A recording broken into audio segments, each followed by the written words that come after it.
অগ্নের ছন্দে সে বহিয়া চলে। আর সাপের মতো বক্রতা নাই, ত্রিকোণের মতো কুটিলতাও নাই। শুক্লা পক্ষের জোয়ারের উদ্দীপনা তাকে ফোলায়, কিন্তু উদ্বেল করে না। তার তীরে বড় বড় নগরী বসানো নাই। সওদাগরের নৌকারা পাল তুলিয়া তার বুকে বিচরণ করিতে আসে না। মেঘনা পদ্মার মতো বিরাট বিভীষিকা তার নাই। আবার স্কুলের পাশ দিয়া বহিয়ে যাওয়া ছিন্ন পল্লিত টিনের মতো চোরা কাঙ্গালপনাও তার নাই। অনেক নদী আছে, বর্ষার অপচক্রাবনে ডুবিয়া তারা নিশ্চিহ্ন হয়ে যায়। পাড়ের কোনো হদিস থাকে না, সব দিক একাকার। কেউ তখন বলিতে পারে না এখানে একটি নদী ছিল। সুদিনে আবার তাদের উপর বাঁশের সাঁকর বাস করে। ছেলে মেয়ে পুরোপুরিরা পর্যন্ত একখানা বাসে মাত্রাটিয়া আর একখানা বাসে পা টিপিয়া টিপিয়া পার হয়ে যায়। ছেলে বলে নারীরাও যেতে পারে, তাদের সেরকম ব্যস্ততা নাই।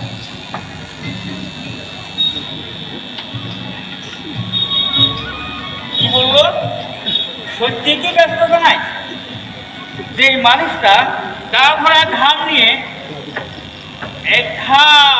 ঘাম নিয়ে খেতে কাজ করিয়া বাড়ি গেল, তার ভাত বাড়িয়া দিবার লোকের মনে ব্যস্ততা থাকিবে, অবশ্যই থাকিবে, অবশ্যই থাকিবে।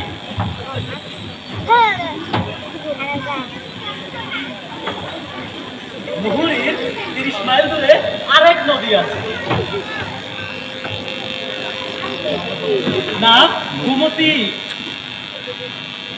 মুহুরী পাড়ের মানুষের অনেকের কুটুম বাড়ি আছে সেই গোমতীর পাড়ে। তারা কুটুম বাড়িতে বেড়াইতে গিয়েছে, বিয়ের পরে পুজোও গিয়েছে। সেসব গায়ে তারা দেখিয়াছে চৈত্রের খরায় যদি কপরিস করো।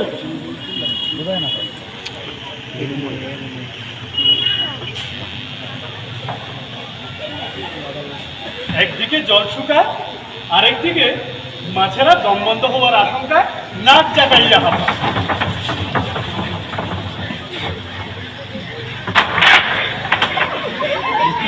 তারা দেখিয়াছে নদী টনটন, জাল ফেলিবে কোথায়? তিনকোনা ঠেলা জাল কাঁধে ফেলিয়া কোমরে ডুলা বাঁধিয়া ওই নদী পাড়ের মানুষ এ পাড়া ওই পাড়া তৈ তৈ করিয়া ঘুরতেছে।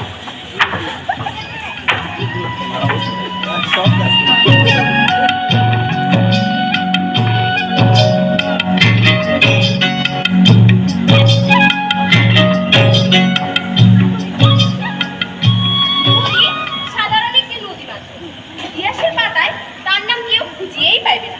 ইতিহাসের কোনো বড় ঘটনা তার বুকে সংঘটিত হয় না, কিন্তু তাই বলিয়া তার কি সত্যিই কোনো ইতিহাস নাই?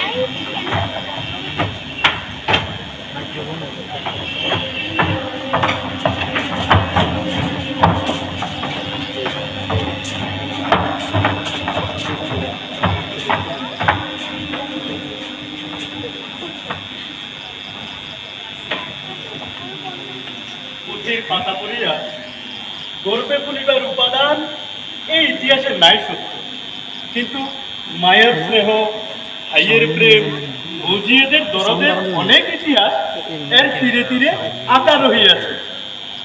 সেই ইতিহাস হয়তো কেউ জানে, হয়তো কেউ জানে না, তবুও সেই ইতিহাস সত্য। এর পারে পারে রক্ত মাংসের মানুষের মানবিকতা আর অমানসিকতার অনেক চিত্র আঁকা হইয়াছে। হয়তো সেগুলি মুছিয়া গিয়াছে, হয়তো মুহুরী সেগুলি মুছিয়া নিয়া নিজে ভেতর লুকাইয়া রাখিয়াছে।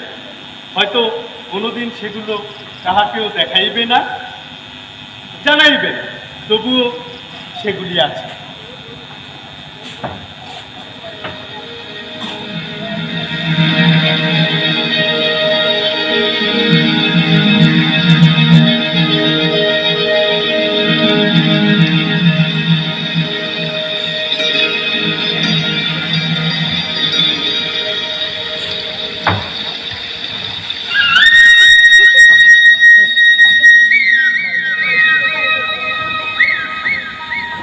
বাংলার বুকে 6 ঋতুর মেলা, গ্রীষ্ম, বর্ষা, শরৎ, হেমন্ত, শীত, বসন্ত।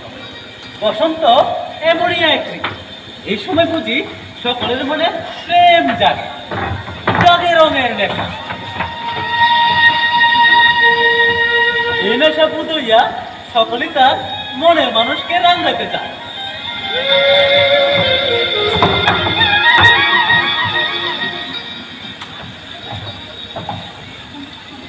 তখন আকাশে রং, ফুলে ফুলে রং, রং পাতায় পাতায়।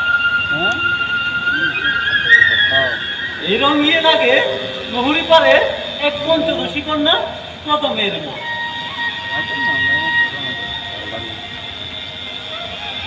সে তার মনের মানুষকে রাঙাতে চায়, নিজ হাতে রাঙাতে চায়।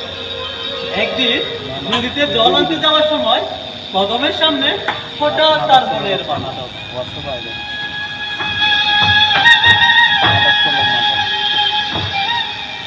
তুই আমার পথ আটকাইছিস কেন? পথ ছাড়, বাড়ি যায়। তুই যে আমার জীবন আটকে রাখছস এই বেলায়, আর আমি পথ আটকাইলেই দোষ। দেখ কদম, তুই যা ভাবতাছিস তা ঠিক না। তাছাড়া আমরা এক গ্রামে।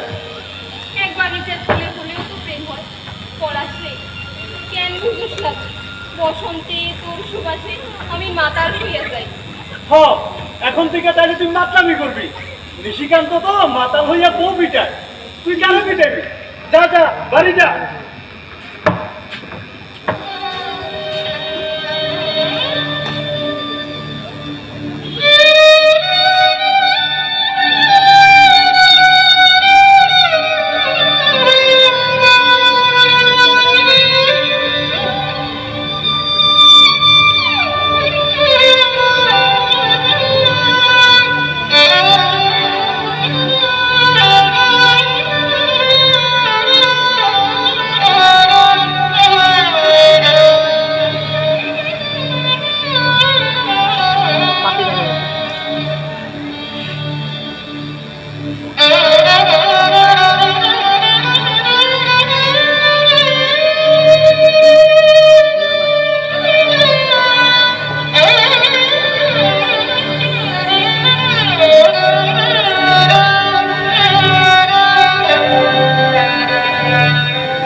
Yeah.